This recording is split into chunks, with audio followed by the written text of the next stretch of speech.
All right, ladies and gentlemen, we are in the green room with Mel Brown. Hey, welcome, Mel. Thank you. What's up, Jeff? You know, we started to talk a little bit before we went live, and there was a couple of things that it was just too good. It was too good to not be put on the show. All right. But the first thing I want to get out right off the bat is that was you playing bass on Stronger Still and Lynn Roundtree. Lynn Roundtree, excellent trumpet player. Is he from Phoenix or is he from LA? No, I don't know where Lynn is from, but the producer, his name is Michael Broning. We call him Mikey B.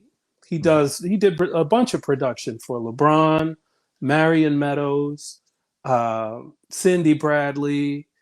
There's a lot. Some Tim Bowman stuff that he did. He produces a lot, and he's the producer on that Lynn Roundtree.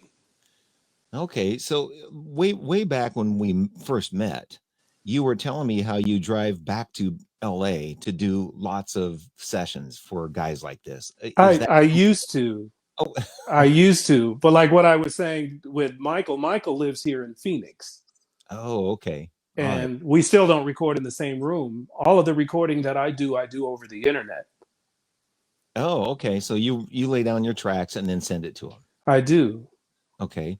Then another thing I want to get to really quick, and that because it's number 6 on the Billboard chart, did you play bass on that track, Infinite Love?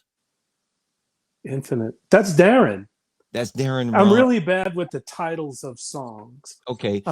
That's Darren Ron. He's my best friend. Okay. I played lead bass.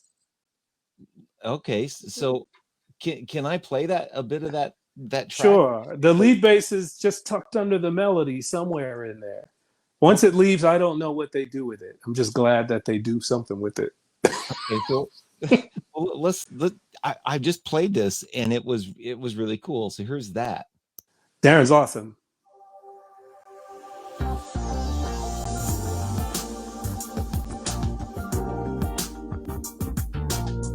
Yeah.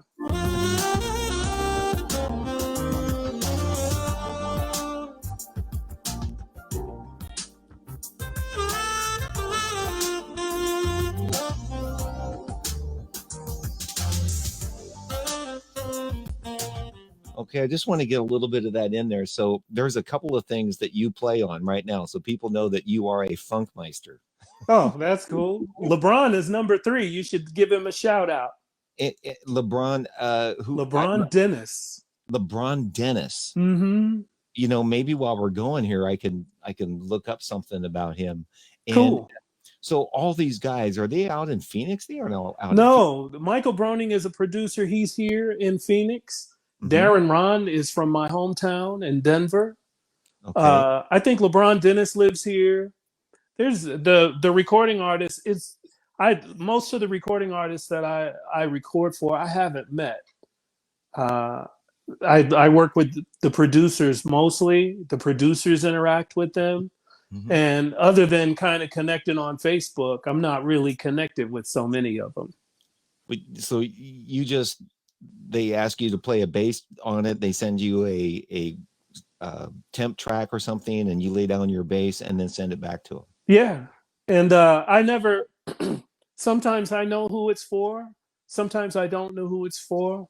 And they're never named when I get them. It's like song 109, and 109 is like, the tempo or the temperature outside. Who knows what it could be? It's just something so that I know which one you're talking about. Okay. Wow. That's fascinating. All right. So now I want to get all of this in. So anybody that tunes in hears all the stuff right out the gate. All right. Not only are you a bass player, but you've written a couple of books, and let me make sure I get those titles right. From 0 to 5. From 0 to Sideman. Oh, from 0 to in 5 steps. 5 steps. And the second book is 3 to Get Ready. Yeah. And those books are instructions on how to be a good side musician. From 0 to Sideman is a step-by-step guide to becoming a sideman and earning a living in the music business. From the time that you decide, I talk about what gear should you buy, how do you get knowledgeable about the business, how does it work, what are all of the different jobs that a sideman in the music business can do, how they can earn more money, how they can create a demo and introduce themselves in the industry, uh, not necessarily having to move to a music city, but all of the information that you would need before you move to a music city is in there. And then networking, just the way that I did it when I went to LA. I went to LA in 1997, and the plan that I used to get hired is in that book. Okay. And do you feel like, first of all, you got to be able to have your music together and Yeah. you're playing together. Yes, you However, do. however, that will not get you the gig. You No. have to do something to market yourself and get yourself known, and in a humble sort of way, would you say, to be nice so people will want to be around you? Is that all part of what you're talking about in there? Yeah, I talk about that in the book. Hang chops. Mm, Hang chops. If you think about, if you get onto a tour, uh, you're going to be, you'll be, say, if you're going on the road for like a month mhm. and you have, 30 shows in that month, you're only on stage for 2 or 3 hours. You see what I'm saying? Those other, 21 hours, 22 hours, you have to hang out with those people that you're on the road with. And if it's not cool to be around you, then they're not going to be calling you, because you're basically making up, you're making a decision that this is band camp in a van, planes, trains, and automobiles when you go on the road. So, having a good professional demeanor definitely comes in handy, Right? and kind of understanding, where to draw the line. It's in the music business, the lines are really blurry sometimes Mm, because the music is on stage, but if you're not really careful, it can take over your personal life. It's all in your hotel room and, down in the lobby, at the bar. Everything becomes your job. right. And you have to understand how that works and how to separate that a little bit. And So if the whole band's sitting and eating at a table and having breakfast or something, and you walk up and they get up and move, more than likely they don't want to talk to you. yeah, No, dude, no. Okay, so look out, Jeff is coming. Let's get that's so funny. Troy Dexter is watching in, and he said hang chops are it's critical to have. And he also said that he sat next to you on a plane in the 90s, but he never had the pleasure of playing with you. Do you know Oh, wow. do you know Troy Dexter? I remember the name. Tell him I said, what's happening? You know, he plays guitar with Wilson Phillips is his one of his gigs right now. Oh, do you know what? I do know him. I Yeah, do. I remember who he is. Yeah. he's a great player, man. Yeah, Yeah, man. yeah, and I really think nice. that we're connected on social media. Yeah, probably. Yeah, I mean, it would be unlikely that you two aren't friends. Uh huh. You know, one thing that I've, especially with you being out there in Phoenix, the amount of people that you know in LA, I didn't know. And how long did you live in LA when you moved here in '97? I went to LA for 5 years. 5 years Yeah. from Denver. From Denver. Okay, and how did you end up in Phoenix? I moved here after I made the decision that I didn't want to be on the road anymore. I Mm, moved to LA and I was there for 5 years, but I don't think that I spent 29 consecutive days there. wow, I moved to LA. I got a gig 19 days after I got there. And 19 days. So yeah, how did that happen so fast? I mean, that's ah, unbelievable, right? yeah. I mean, from what I heard, it's pretty incredible. But LA is a music city, so if you go there and you know what you're trying to do and you're focused, you have a plan. It's not hard. Mm, What's hard is when you go there and you hope and wait for something to happen for you. You Mm, have to go to a town like LA and make something happen. And so for me, what I did was I made a demo that basically was like a video interview, mm, because when you get to LA, the hardest part about getting hired is nobody knows you. If they don't know you, they don't trust you. They right, don't know that they can put you on a gig where you get, like what I was saying, being on a bus, planes, trains, and automobiles. They don't know. And right. so until they get to know you, you're not going to work. So you want to try to find a way. My goal was to speed up the process. You can't hurry the process of getting to know someone, but you can put the correct information in front of them so that they know enough to trust you and give you a shot. And that's what my demo did. It featured a lot of playing. Obviously, you have to have your music, your musicianship together. People want to know if you have eyes, as Mhm, Benjamin Wright used to say, if you can read, if you mhm, can play styles.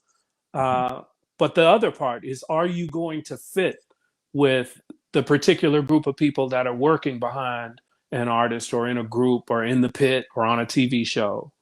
You Mhm, know what I mean? And so my demo also addressed those things. So I had video mm. testimonials on it from friends, a lot of different samples of recordings that I had played on, video of me playing, and it was the whole package. It was basically everything that someone would need to know to make a decision without talking to me in person. And that's fascinating because that's the one thing that I think very few people do. Yeah, They think I'm gonna go to LA. I'll just go out there and I'll just meet people and get gigs. yeah, that's the long way, Right? and it may happen. I Yeah. mean, I have a good friend named Ethan Farmer. Do you know Ethan? No. Ethan Farmer is an amazing bassist, unbelievable bassist. Plays Mhm. with Lionel Richie now, if he's still Oh, doing that. But he plays with everybody. But he sounds fantastic. We got to LA within a day of one another, and he connected very very fast. He mhm. made the rounds, and his playing was just so strong that he got put on. But for every person like Ethan or myself, there's 200 or 300 of them Right, that right, struggled, and it isn't a matter of if you're talented enough. If you're talented enough, the question is, can you hold on long enough to get a gig? right. Well, So how did you on your testimonials and your videos, how did you convey the personality enough to people know they had that you might have hang chops? Is that I important? was, yeah, I was really, really fortunate when I moved to LA. Mhm, I had on my demo, I had some testimonials from some people that were fairly heavy hitters mm, in New York. I did a lot of work in New York before I went to LA. oh, So the record that you said you saw, a record with Mitch Foreman and me, right, right. there was a group called Metro, and it was, Yeah, yeah. I did So some of that. all right, so Metro was, at that time, it was Chuck Loeb, R.I.P. Chuck, Mhm, Mitch Foreman, Wolfgang Hafner, and myself. mm, But we were on several records before that record, just playing sessions and stuff. I had done a few records with Chuck and had crossed paths on some records with Mitch, even though it wasn't on the same session. mm, mm, But Chuck was one of the people that was kind enough to give me a testimonial and talk about what it was like working with me. mm. And so he was a player's player, Yeah, and his word, it really went a long way to getting me connected. And then other people were just, I did some wedding bands and things in Denver, so I had the guy that ran the wedding band talk about what it was like having me in that band. So when I got to LA, I went straight to Bob and Gail and Jim mhm, Eppolito and all of them and said, "Hey, here's somebody that could tell you what it's like. Put me on a hit," right, and right. it worked. So Well, let me ask you, you mentioned New York. How long did you go to New York? How long were you there? I didn't live in New York. I would just go to New York. Really? Yeah, Oh, okay. You just go there and record and then come back. yeah. Well, that's crazy. It was cool. Listen, it was so cool. There was a record that Chuck Loeb did called the music Inside, Mm-hmm. and he was recording this record, and he had hired me to play on a different song. And I did it. It was great. I was happy. I'm going to be on a Chuck Loeb record. Will Lee was on the record, and I was just excited because I had met Will Lee, and Yeah. Will is just the coolest. And he let me watch him record and everything. So it was like, wow, okay, that's a great lesson in how to be gracious and give back to people. Will Lee, Right. pure class. Um, well, Chuck, he sent me the record, and this song, the music inside, it it I liked it, but it didn't have an electric bass on it.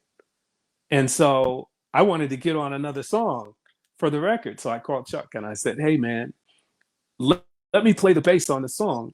And he was like, "Yeah, the record's done, and there's no budget, and it's all over, and maybe on the next one I'll catch you." But I was really convicted about it, Jeff. Hmm. So I called him again a couple of days later, Uh-huh. and I said, "Man, I have enough frequent flyer miles to fly to New York. If you pick me up, let's go to the studio, and I'll play through this track one time.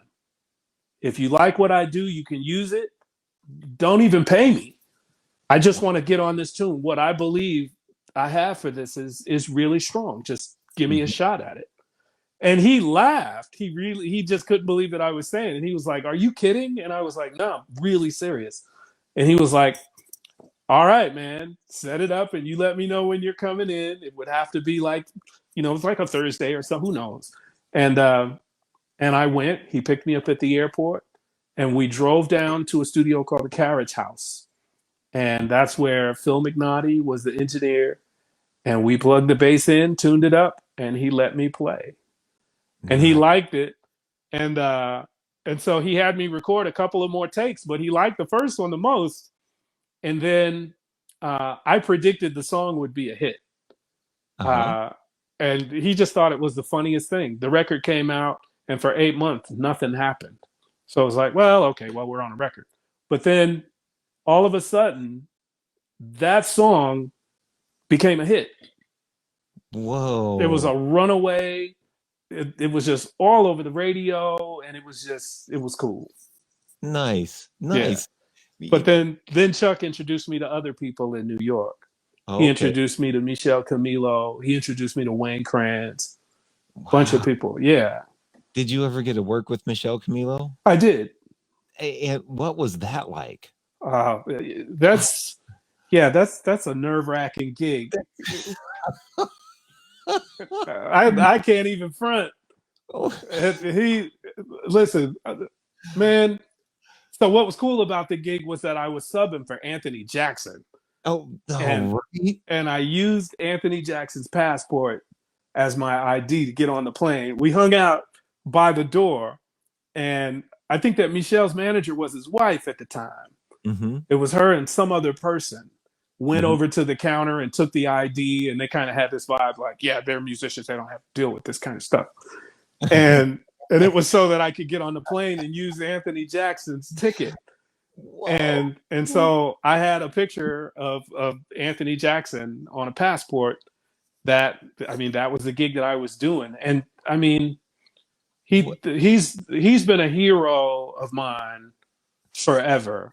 So So, not only was it awesome, but it was just, I mean, subbing for him. And Michelle, he sent me the book, Jeff. He uh, sent me the music. He faxed it to me. I was staying in this little bitty hotel room in Manhattan. And I locked myself in the room for 2 days looking at this music. Right. yeah. And we were rehearsing at a place called Machiko's. And I showed up to the rehearsal, and he comes out the door and he says, "Hey man, how much of this stuff do you know? How much did you get to look at?" And I said, "I looked at everything." And he says, "Let me see that." I handed him the music, and he flips through the music. He takes that stack of music and hands me another book of music. Oh man. Okay. It Uh, was the worst, let me tell you. but I did all right, and I got the gig. So I got to go and play the New Orleans Jazz and Heritage Festival with him. Wow. Okay, so tell me which drummer was playing on the gig? Oh wow. There there were a few at that time. I know Joel was Oh, playing, yeah. Zach Danziger was playing, um, Cliff Allman. I think it was Cliff in New Orleans. Hmm. Okay. One of the a couple of the records I bought and listened to over and over and over, and the lines that I'm hearing in my head, Oh and all yeah. the drums and stuff, and I'm thinking, what was it feeling like when you first after you did the charts and you step out for the first time to play the first tune? What was that feeling like? I can't. It feels like the kiss of death because you don't listen, man. What? Jeff, I gotta keep it real, man. Right? Listen, you listen to Anthony Jackson on a record, it sounds good. And he's But then when all you get on the same gig that he plays, that's when you really recognize just how much of an unbelievable musician he is. I mean, people say talent, that's great. yeah. Anthony Jackson is unbelievably talented, but he has worked hard and he has developed a voice, a sense of music and musicianship that is so unbelievably refined. It's Mhm. it's amazing, Yeah. and I honestly cannot even front. I did not do any of Anthony Jackson's bass parts any justice, That's and it wasn't the first. It wasn't the last time. Later, the first incarnation of the Metro Band had Anthony Jackson. So real. so then we show up to play this music, and then Victor Bailey was after him. So then it was like, well, all right. I just went and took the beating for the team, Jeff. I just took a beating for the rest of You're being them. but man, come on, man, to be put on a gig with those. I mean, you're in that you're thought of in that league. I mean, come on. I don't think it's that.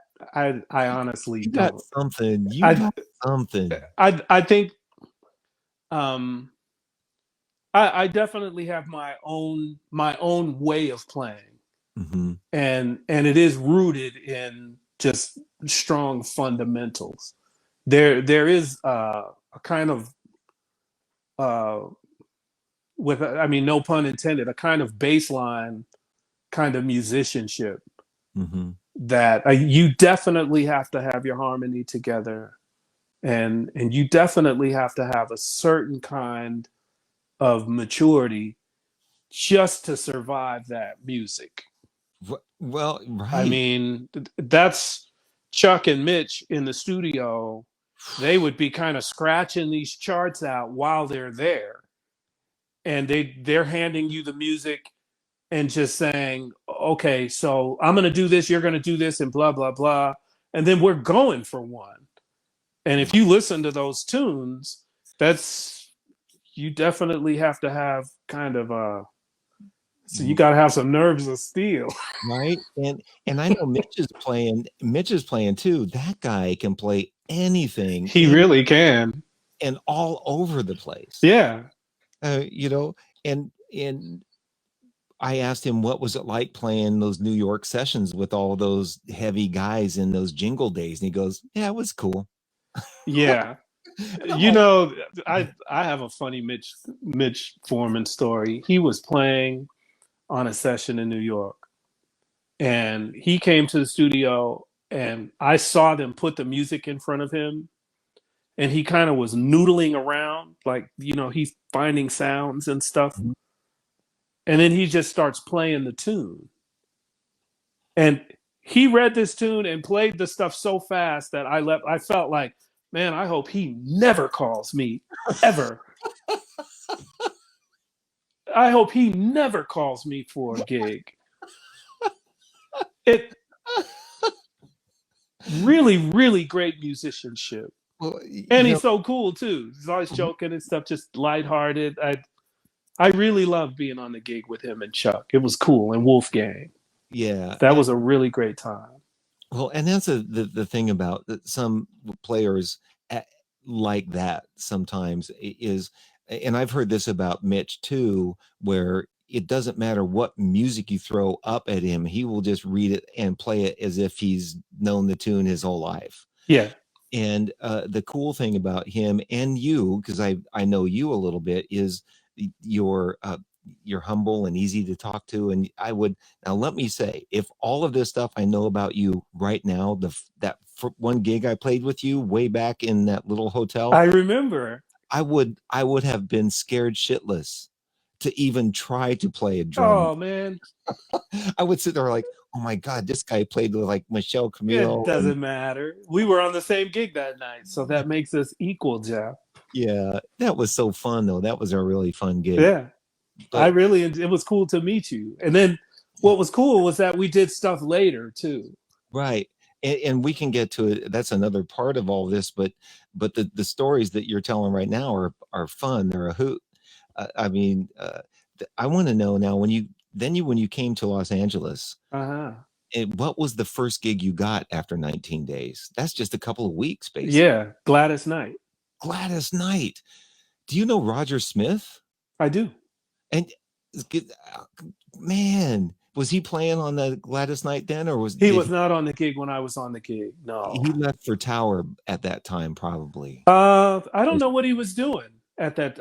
I don't remember. He wasn't on the gig when I got on the gig, but I knew that he was around town. Yeah, yeah. Yeah. I mean, I could see the two of you on a gig. Oh my God. Oh, that would have been cool. Right? Yeah. So how long did you play with Gladys Knight? 2 years.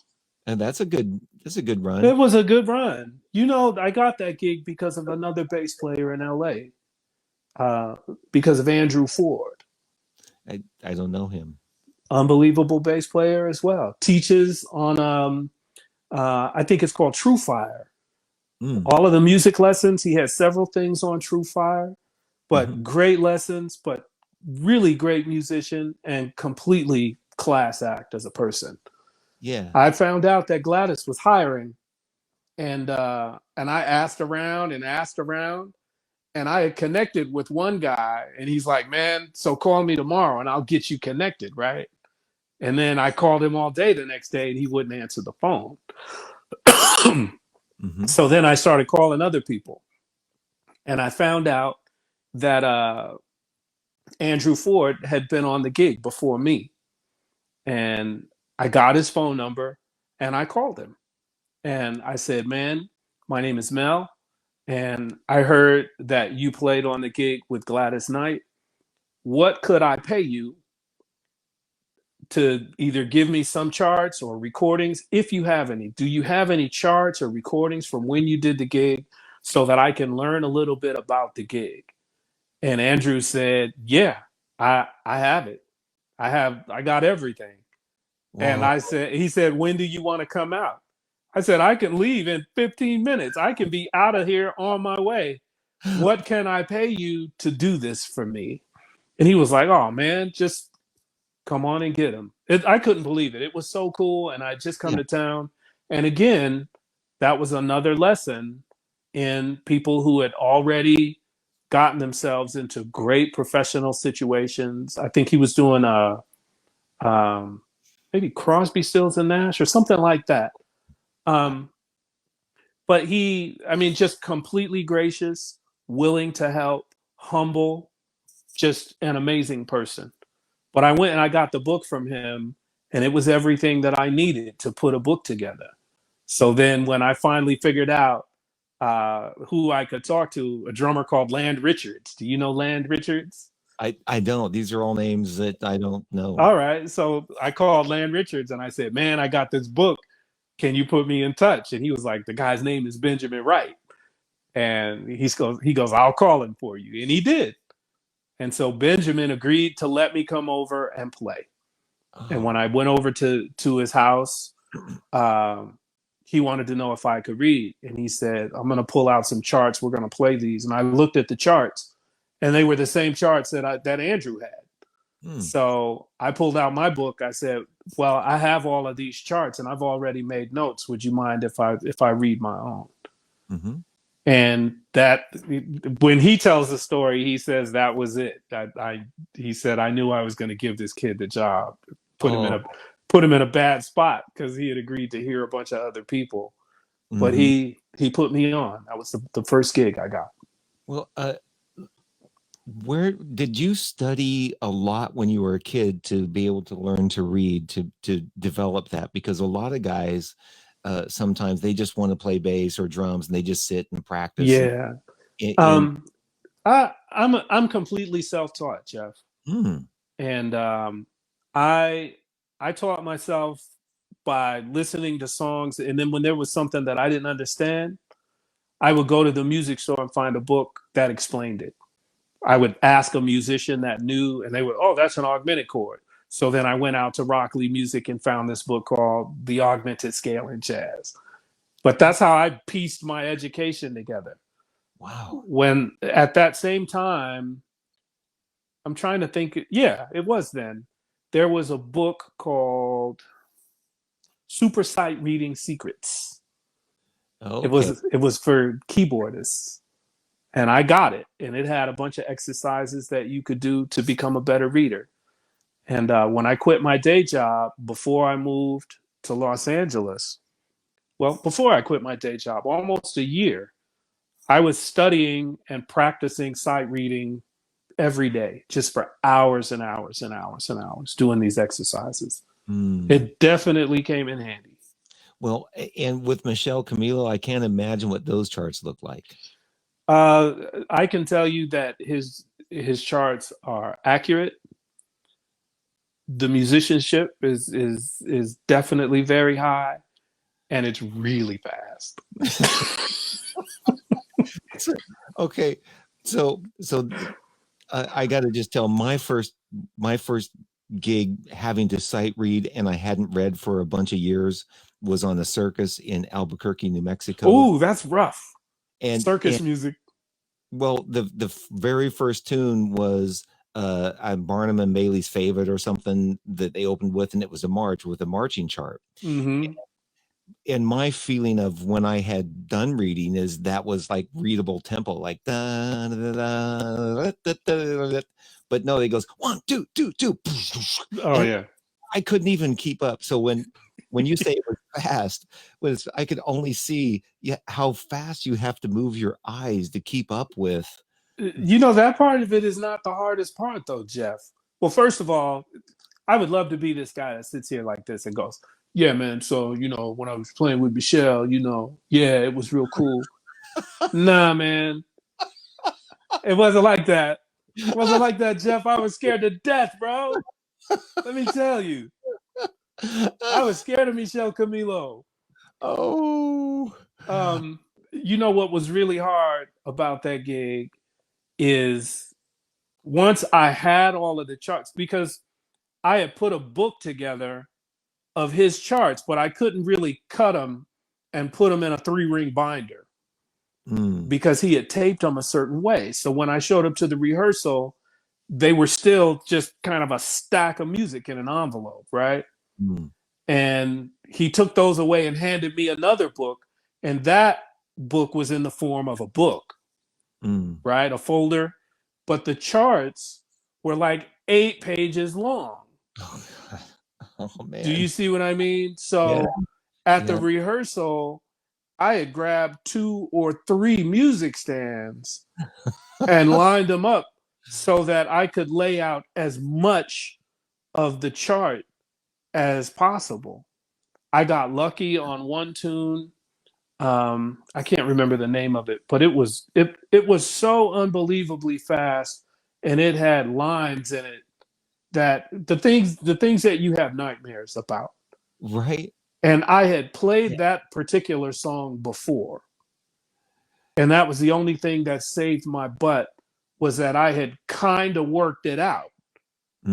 You Mm, see what I mean? mm, But other than that, just physically getting through the gig, dealing with the charts, with the tempos being way faster than you heard on the record. It it's yeah. At the end of the gig, did you just feel the first night? Did you just like, oh man, whoa? I Listen, man, I went to a bar and I had a really big cognac. Let me tell you, and then I slept for like a month. oh, that's funny. We keep it real here, bro. Oh, right. Okay. All right. So now I'm jumping around it again. I want to go back to Gladys Knight. Now I All looked right. on your website though. I found something that I think it has to be you because it's you on the website. I'd like to show this because Oh, jeez. I when I found out this was you playing on this, I went, "What?" Because I was a huge fan of this guy. Now, give me a second. I'm going to play this and show it on the screen. Give me a second here. All right.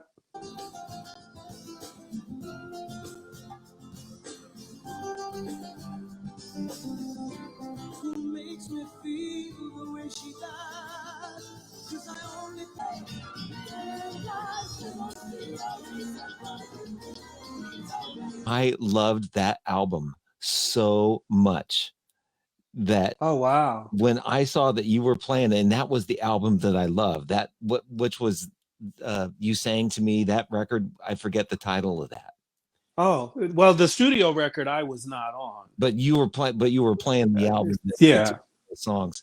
So, and when I was watching you, this is one of those things I was saying. I didn't know you could do dance steps. This is one of those. Well, I One, can't. I was doing something, but I don't know that you would call it dance. well, Some people would call them convulsions. but okay, so I think that Mark Anthony is an amazing singer, and Yes, he is. I love that record. So what was that like? And was that a whole tour or just a one off or what was that? Oh no, that was a whole tour. Oh, dude. Man, there's so many great stories about that. Shout out to everybody on that. There were two bass players on that tour. Urban Perez, who is still with Mark, plays with Mark. He's played with Mark his whole career. Mm-hmm. But everybody on that gig, Angel Fernandez, Ricky, Kenneth Crouch, Aaron, Andy, all first class musicians. That was one of the baddest bands ever. The You didn't really earn your stripes on that gig on the gig. You earned your stripes at the sound check because there Oh. was always some playing, and it was really really good. Mm. I was not really well versed in salsa and Latin music, but I loved it and respected it in a way that I got some longevity on the gig. Um, it's funny. I got called for that gig at 2 in the morning. The Wow. phone rang at 2 in the morning, and it was my friend Bruce. Bruce Sterling hired me for that gig. Him and a guy that worked with Tommy Mottola named Chris Apostle. Mm. I hope I get these names right. Chris, because it's been a long time, and they were really, really good to me. That Mm. gig was one of the coolest experiences ever. Wow. They definitely knew how to treat people. It was first class, great musicians, great money, Yeah. everything about that. It was excellent. Everything about that was great. Yeah. One of the things I talk about in the book is that there's any number of reasons that you could get hired for anything in the Mm-hmm. music business. You call out a reason, and that could be the reason that you get hired. Somebody go to jail. Somebody, beat up his wife. Somebody broke his leg. Now you're on a gig. You know what I mean? Right. But that particular gig, Bruce called me at 2 o'clock in the morning at my house in Denver, and he asked if I could come back to LA that morning. And we're talking like 4 hours later. Whoa. And so the way that went down, he said, uh, someone will get you at LA. And so There was a guy there. He scooped me up, took me to Pasadena so that I could get all of my stuff together. He had a book, not a book of music. He had it was like kind of like an itinerary because I was only going to New York to do the rehearsal. Oh, And they were rehearsing for that HBO thing. So the first thing was I was going to go and do the rehearsal. And at the end of that month, I was going to go back to LA. And so there was this whole thing. I went to LA. The guy picked me up, took me to Pasadena, had the CD of the show. So I spent all day writing those charts and learning the gig, but making a book. I always write a chart for every song I learn. mm. And then later that afternoon, yeah, it was that afternoon, somebody came and scooped me up and took me to the airport and flew all night to New York and got up the next day. Well, we got in, when you fly from LA to New York, you get there, it's like 5 in the morning, 6 in the morning by the time you get to your hotel. Well, the rehearsal, I think, was like 8 o'clock or 9 o'clock. It was some unbelievably early time. And I didn't even go to sleep. I just went over all of the tunes and went to the rehearsal at SIR in Manhattan. And so we played, the band played for a while, and then Mark walked in and we played a bunch of tunes with Mark. And the musical director asked Mark, did he have any notes for me? And because, when you have somebody on a gig and then you change somebody, it's different. Right. It sounds different. Even if you're playing the song right, it just sounds different from what they're used to. Right. Right. And a lot of times people feel like different is bad. I don't think that different is bad. I think that different is different. And so I knew that they felt different. But the drummer, a drummer named Tiki Pasillas, we just kind of felt the groove the same way. Mm. And it was really, really cool. And I was lucky that happened with him. The MD asked Mark if he had any notes for me, and that Mark said that I sounded great. And Mark asked me if I would stay on the gig. He did it in front of the whole band. How cool is that? That must have felt amazing. I mean, I can only, Yeah, completely unexpected. He was really complimentary, and he said, "I don't have anything to say.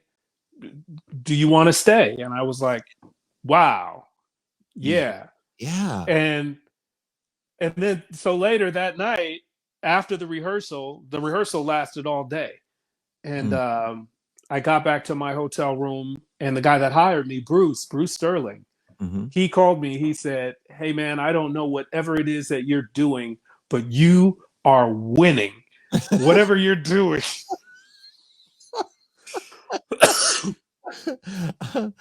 It was the funniest thing. Wow. But he asked if I would be willing to stay, and I was like, "Yeah."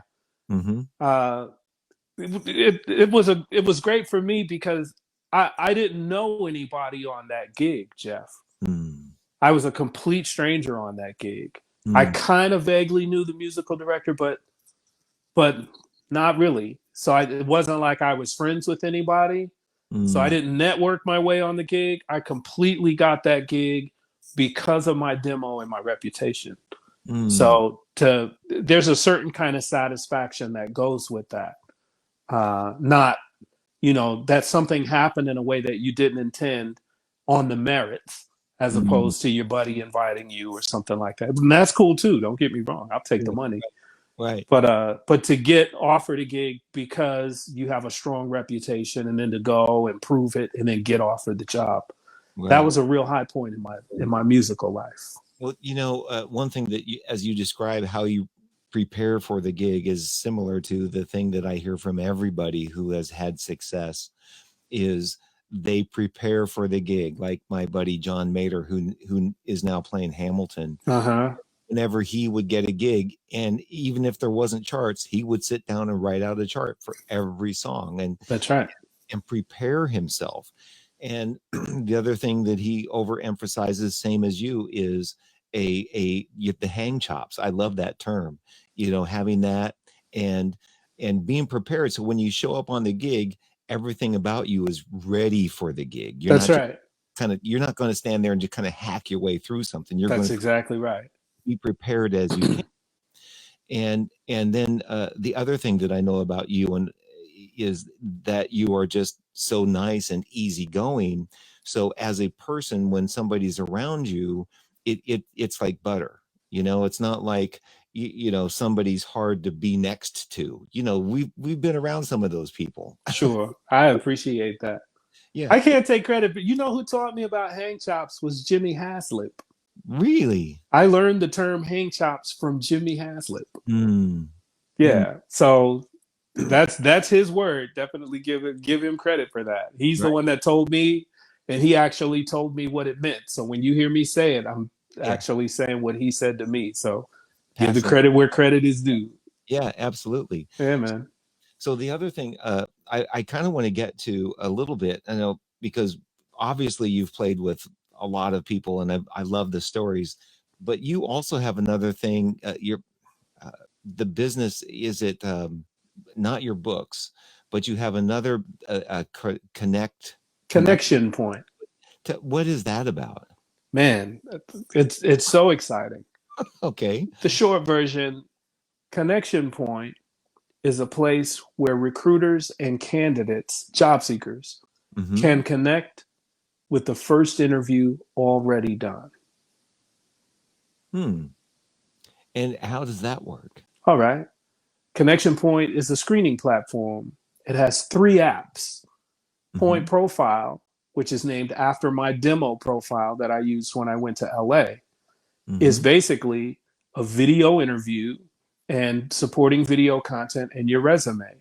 Point Profile has an interview builder in it, it has a resume template in it, and it has a place where you can add extra videos to showcase or highlight your best attributes.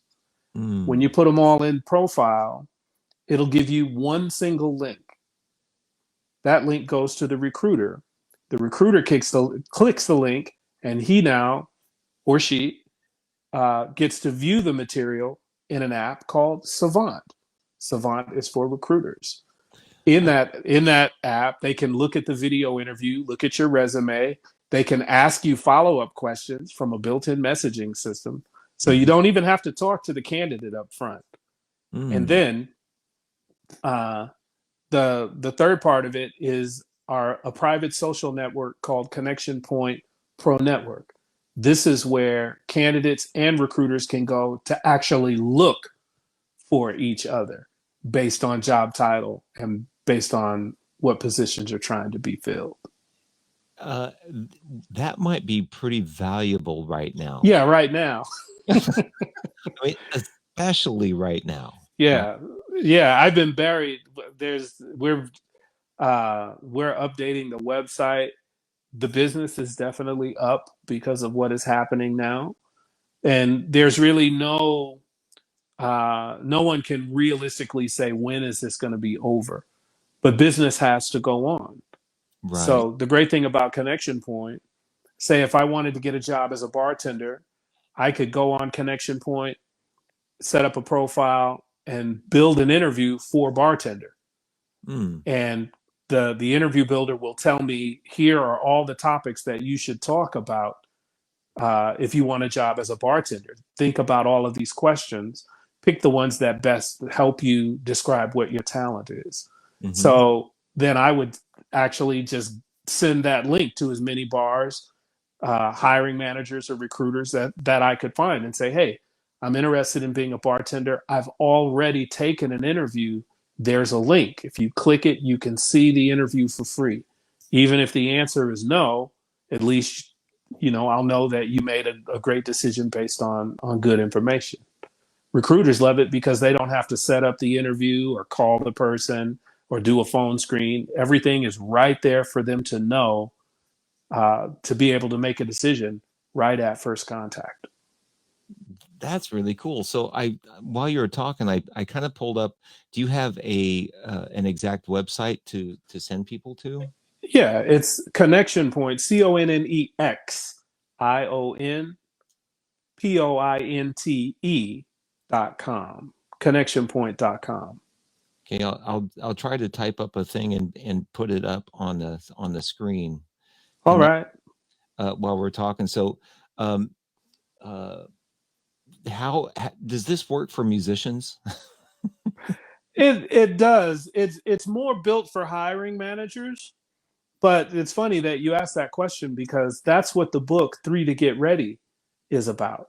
Mm. In From Zero to Sideman, when I talk about making a demo, making the demo is exactly what a plumber would do on Connection Point. Mm. So it would work for musicians, but most musicians aren't trying to hire someone from an online application. Hey, apply for this job with Mick Jagger. That doesn't really happen. Right. So Connection Point is not built for that. But the book that I wrote called 3 to Get Ready actually shows you how you can make a demo and put it on your own website. If you look at, you're looking at my website now, right? Well, yes. My website it's just a big resume. Mm. Everything that's on there is designed to answer an interview question. Okay. So that's what I recommend that musicians do. In the new version of the book, I talk about how you can use video on your social media page. Some people just think, oh, I'm going to do a play along with a Shaka Khan song, right? Mm-hmm. But that doesn't answer any questions. That just answers the question, do you know this song by Shaka Khan and can you play it? Mm. But if you make your videos answer specific questions, that's the way that you market yourself using video. And you don't need to have a device like Connection Point to do that as a musician. You can Right. do it for free on Facebook or LinkedIn or any of those things. Right. See, the kind of the thought of you doing this and the thought process and laying it out is really interesting, that musicians for some reason can't think that way. Yeah. There's this creative thing. Right brain, left brain. Yeah, there's something about putting this process together, putting it down in step by step and making it happen. There's a disconnect. Yeah, I'll just go get a gig, man. I'll just go down and play with the fellows down at the Baked Potato. It'll be cool. Oh yeah. I just had a kid come and sit in on my gig. And, I'd been talking to him for quite some time. And I gave him some advice like, hey, man, you can go sit in. But if you go sit in, that sit in doesn't mean anything if you can't give somebody a link to a website, a link to a YouTube channel with several videos so they can learn more, a link to something that supports or offers more information than the 3 songs that you just played here tonight. Kind of halfway played because you're sitting in and you don't really know how the band plays these songs. Right. And, that cat came to the gig and sat in and didn't do any of it, Jeff. But he called me a couple of days ago and asked me, like, man, I'm just really trying to get more work. I don't really know what to do. And it's just kind of like, all right, man, you're either going to do it or you're not. There are some people that will do it, that will always do the work. A great friend of mine named Julian Vaughn. He's a smooth jazz artist doing really well right now, has a tune in the top 10. But he's a bass player, and you tell him, hey, man, do this, and it'll help your career. And he's like on it. And but now he's one of the top players in the industry. And in that genre, he's definitely at the top of the game. But he's willing to work for it. See, what you're talking about is something that I should have done with my audio skills. And I've just been getting gigs word of mouth, and I've been able to stay pretty busy. But when I got recommended to go do monitors for Tower of Power, the road manager called me. So give me a link to something. I'm like, I don't have anything, Yeah. Well, how do I know if you're good? I go, well, you're just going to have to just trust that I was recommended because I am. Yeah. And, that doesn't fly. Yeah, that may work once, twice. But somebody will call you to do the gig. They'll put you on if they can't find somebody. But when somebody takes a risk, they're putting their ass on the line for you. That's right. And so And the first night, by the way, the first night I went out, there were issues because the house guys messed some stuff up, man. Because And you were in the hot seat. I was, and I was trying to correct issues, and I had no idea what they had done, and they had muted the power amps, and I had no idea Ooh. because I was just running faders and doing the monitors, and they couldn't hear, and I couldn't figure out what the issue was. And the guy comes running up, "Oh, sorry, at the changeover, I muted the amps." Like, oh my god! Oh wow. Right. So then I had to pull everything down, How long and did it take you to get it? it took a good song and a half because Woo! and that's eternity, dude, right? Yes. So, and the whole reason why it took so long is because I didn't know that's what the issue was. So finally, Mhm. when it came back, then I had to pull all the mixes down because I had pushed them up to try to get them to hear. So I pulled all the mixes down. They powered the amps up. I started to bring them back up. Then it took a few minutes for it to settle in. It settled in, but Mhm. since I was the first guy, I was the new guy, and that was right out the gate. The issue, Oh yeah. all I'm thinking is, oh, I'm fucking dead, man. Oh yeah, man. I'm dead. I'm dead. I'm dead. Man, I've been new on so many gigs. I know what that feels like, Jeff. Oh, That had to feel horrible. I was just dead. It felt awful, man. I mean, when you were telling how you felt with Michelle Camilo, man, I was going, yeah, yeah. Oh, I was just terrified. yeah, man. The the good news for me the very next day was this big gig in Jersey City, in our Atlantic City, and Hmm. they had some really great guys that knew what they were doing, and I had plenty of time, and it was a stellar gig. And Emilio walked up to me immediately and said, "You completely redeemed yourself. Good job, man." And I was like, dude, Yeah. That sucks because they were blaming the night before on you. that is right. And there's no way, because, and in all honesty, I said to the road manager, Actually, that is my gig, is to make sure that shit doesn't happen. It That's doesn't right. matter what it is. It really is my responsibility." So, I mean, it's scary. So all of the stuff that you're saying, though, it is so right on. And now I've got a question. We've actually been talking for an hour already, Oh wow, that's cool. I'm right? good. But listen, this is what I was wondering is, because I'm coming up with this idea that I've been doing this for, I'm into my fifth week of 2 shows a day. That's cool, man. It is, and there are people that don't necessarily watch the live stream, but they go back and watch them later, and so Sure. you start getting. This is my question. I've decided to start doing a master class with guests that I've had on at maybe a discounted rate, and those who tune in and want to see what, like, you're about.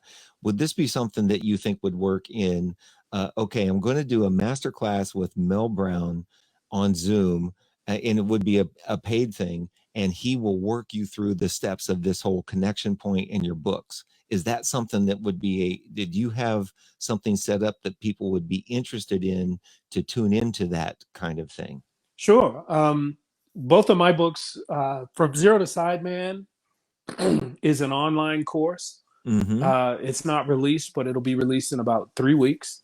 Okay. Three to Get Ready is an online course. The course will be released in about 3.5 weeks, Mm-hmm. and the ebook is out now.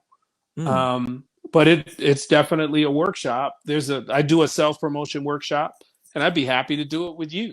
So You could call it Self Promotion 101, and I'll walk people through the steps. Say you want to move to a music town and go to work. How do you put yourself get ready to go to work? You So know.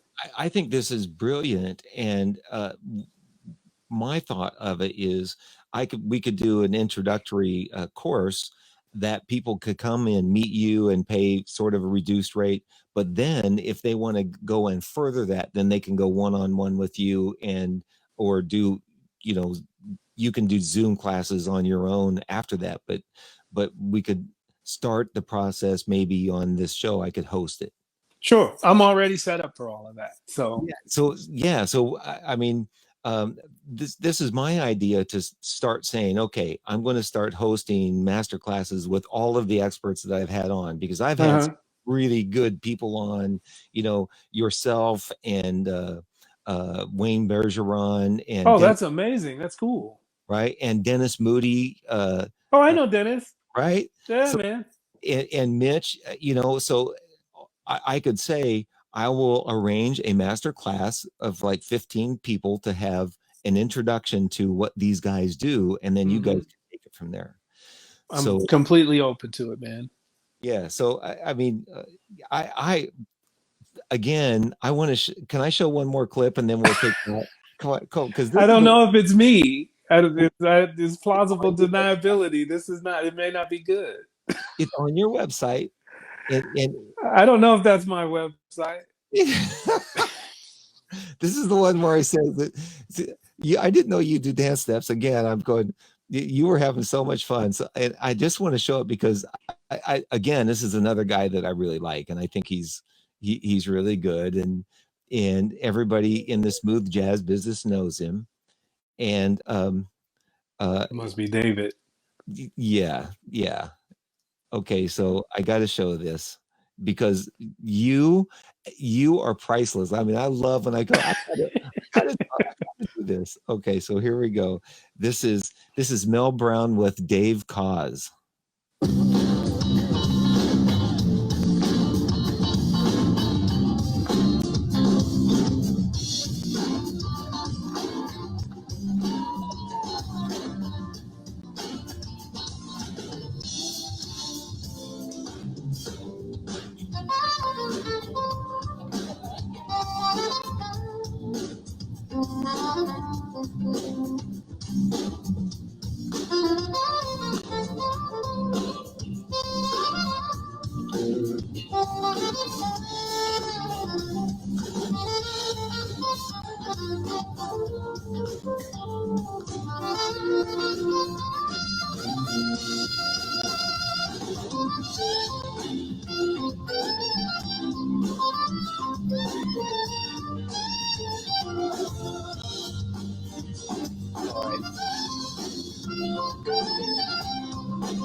All right, so I just had to show that little bit because of you weren't really doing dance steps. I'm just kind of messing with you a little bit. Oh, that's Uh, cool. Later, we actually did do a bunch of dance steps together. oh, I see. It's still playing. Oh, I see it coming. But the thing that I watched was you ran over next to him and you were like kind of spinning around and dancing and everything. But a lot of bass players don't do that. Or at least you're moving and looking like you're having fun. It is. It was fun. Um, Dave is. I don't think that you can say enough good things about someone who really knows how to treat people. Mm. You never feel like you're working for Dave. You always feel like you're working with Dave. Oh yeah. And he wants you to play. He wants it to be fun. It's not structured. There were a couple of steps or whatever that we did together, but he really is like that. Anything goes. Oh, okay, cool. At least it did at that time. I Here it can't speak is. about now, but Hold on. Here it is. Here it is. Here it is. I think it's coming up. Oh, oh yeah. there it is. There it is.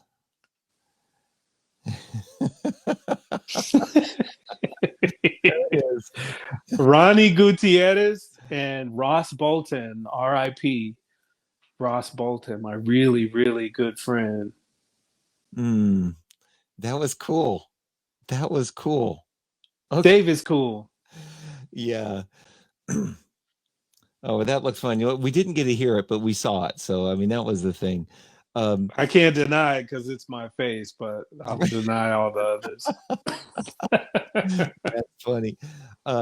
So, last before we go, I want to All right. and give a shout out because people don't know also that you contract musicians and you have sort of an entertainment it's not really an agency, but people call you to contract musicians and do things in Phoenix, which you have done a couple of things for me and really helped me pull together some great stuff.